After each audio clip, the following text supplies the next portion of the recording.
Good morning friends, praise lord. Greetings to in Jesus name. గత వారం పూర్తయిపోయింది, నూతన వారం స్టార్ట్ చేస్తా ఉన్నాం.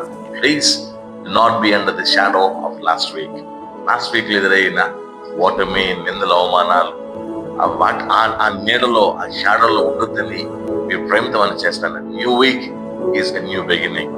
New week is a new chance. New week is a chance to prove your self. కాబట్టి నూతన వారం ఎలా ప్రారంభించాలి, ఏ విధంగా గెలవాలి, ఎక్కడ ఓడిపోయిన నేను ఈ వీక్ లో ఎలా గెలవాలని ఒక చిన్న ఆలోచన ప్రభు సన్నిధిలో సంపాదించి ఈ నూతన వారాన్ని గెలిచి నేను ప్రూవ్ చేసుకోవాల్సిందిగా ప్రేమతో ఇది కాల సమయంలో ఎంకరేజ్ చేస్తా ఉన్నా. ప్రేమతో తెలియజేస్తున్నాను, ప్రేమైన సహోదరుడా, we are not going to end our life as a failure. ఎందుకంటే దేవుడు మనల్ని తిరిగి ఆత్మతో నింపలేదు అని అంటాడు. అంటే we are not a failure, guys.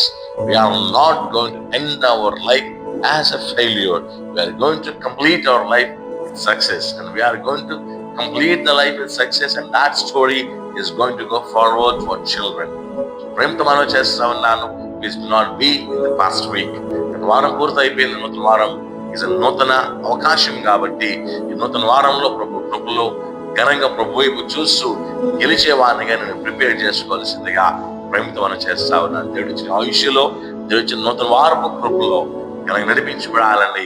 ఎక్కడ అవమానించబడ్డావో, ఎక్కడ నిందించబడ్డావో, ఎక్కడ హేళన చేయబడ్డావో అక్కడ నీ గెలిపే పాఠంగా నిలబడేలాగా నిలబడగలగాలని ప్రభు కృపనికి ఇవ్వాలని మనస్ఫూర్తి కోరుకున్నాను. May God bless you, not just today but the whole week.